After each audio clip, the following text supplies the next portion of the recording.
inside Linkletter's house party. From Television City in Hollywood. And now, here's the star of our show, Art Linkletter.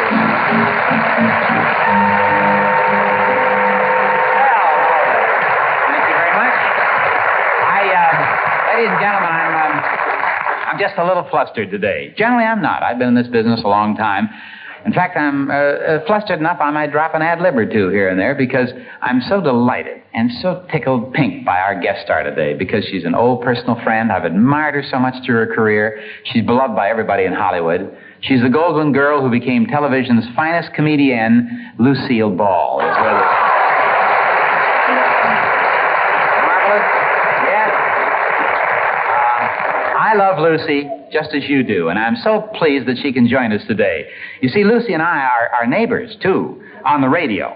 My House Party radio show and her show, Let's Talk to Lucy, are heard in the same hour on most of these CBS stations all over the United States, hundreds and hundreds of them. And Lucy and I, among other things today, are going to have some fun looking back on the days when we were first good friends years ago on CBS radio, long before television. We're going to show you how television, what radio did in those days. It's going to be a lot of fun.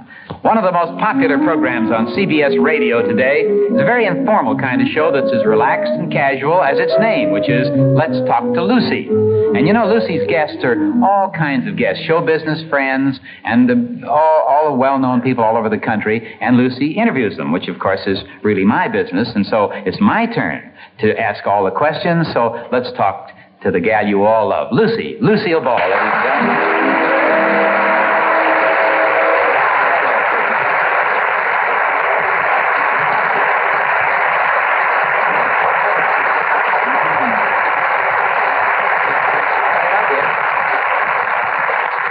Nice to hear that applause, isn't it, Lucy? Because that tells them that they love you.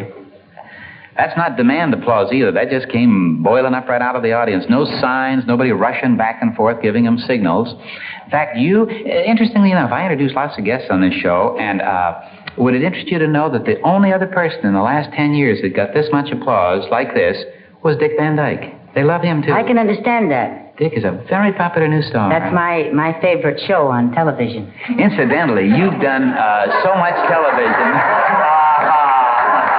I don't have time to see your show. I'm working. I know you are. You work an awful lot. And that's I work in the daytime. Yeah, but I mean, people say, what is Lucy doing adding a radio show to the job of being the head of a big studio and doing a big television show? Well, it gave me a chance to talk to people, my friends, like yourself, and interview them in a way that I think the audience gets a chance to meet them for the first time a little differently than they do in like fan magazines. Mm-hmm. I don't dig the fan mag type of interview. It is kind of fakey, but yours, also the show, I think, gives you a chance to be yourself. And I think that's fun. Isn't it satisfying to say some of the things as Lucille Ball, not the comedian? Yeah, now that I think of it, that was the reason I wanted it. Yeah, it's the first time I haven't played a character, that's right. You can just be yourself. The yes. kind of gal that we all know here in Hollywood who is probably, before she's a star, is a mother, and a devoted mother. And your two kids that I've seen grow up, how old are they now?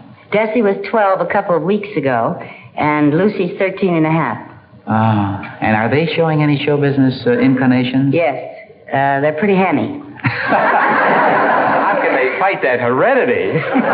They love to perform. They really do. Any music? Yes, Desi plays the drums, and he belongs to a combo or two and performs every chance he has. And Lucy's more reticent about it, but very talented. Uh-huh. How are they in schoolwork? B+.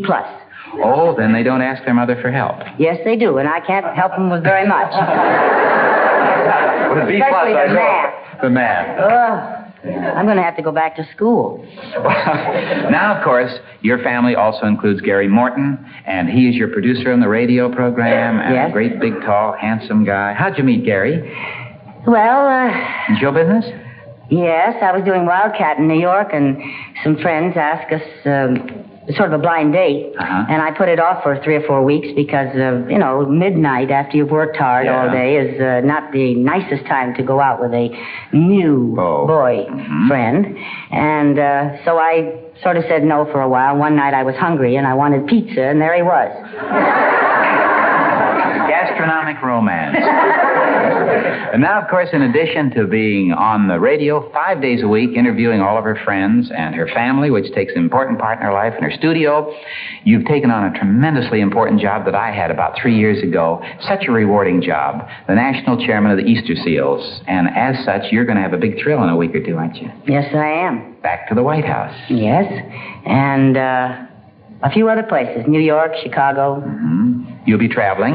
I think Hedda did it the year after I did it. And the year I was the Easter Seals chairman, President Kennedy was in the White House, and I had the thrill of meeting him and being photographed. And so the Easter Seals will have a wonderful chairman in Lucy, who does, of course, a lot of other charitable things. Are you a businesswoman? Do you really sit back at a big desk? I sit back at the desk. But I listen a lot. That's good. And I cry a lot. In a moment, Lucy and I are going to take you back to the early days of radio. Both of us were in that medium up to our necks before television ever came along. We're going to show you what a radio show looked like in the studio, back of the microphones, as it was being broadcast. And we'll be back in just a minute, Lucy. Now, here's a message about new Final Touch fabric softener. In the early days of radio, you know, we all stood around in the studio holding scripts and reading all the lines and doing the things that you heard instead of saw. And the unsung hero of every radio drama was the sound effects man. He made the whole world come to life right before your eyes, that is, through your ears. So today, we're going to show you what a radio show of the good old days looked like in the studio as it was being broadcast. Now, of course, I'll play the star. This is my show, you know. Jack Slattery will be the announcer, and Lucille Ball will be the sound effects man. The show begins. The Adventures of Sam Sly, Private Eye. Sam Sly, crusader for justice, who has sent 1,000 public enemies to prison. Tonight, Sam Sly is driving down a remote country road in his high-powered car.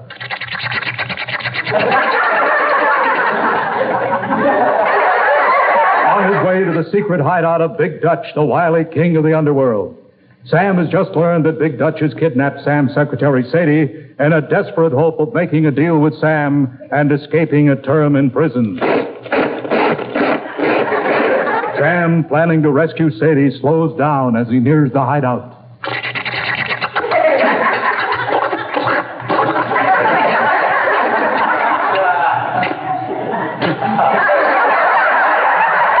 Sam, close to a stop with his lights out. Very softly, he opens his car door and slips out. Sam speaks. Sure is windy tonight. Windier than that. I think I can sneak inside the basement by jimmying this window carefully. It's so dark down here. It's so quiet you could hear a pin drop. A pin. That was a fraternity pin. Oh. This place gives me the creeps. Listen to those mice running around.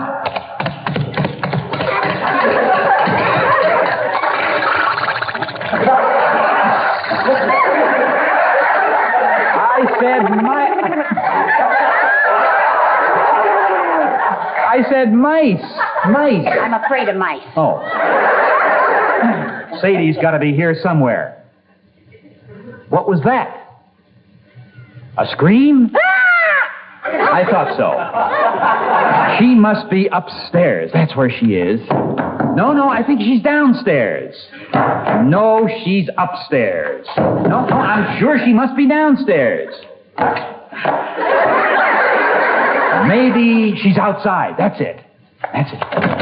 No, I think she's inside. What happened there? I forgot to open the door.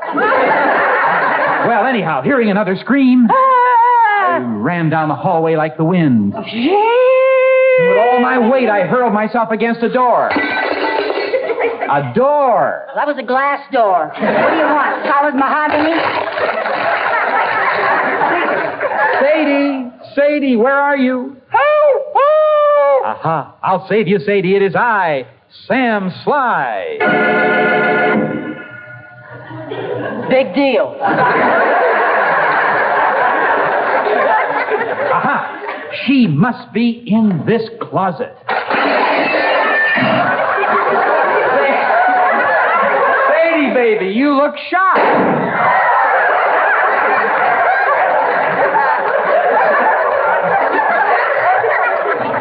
Sadie, speak to me. How do you feel? I'm pooped.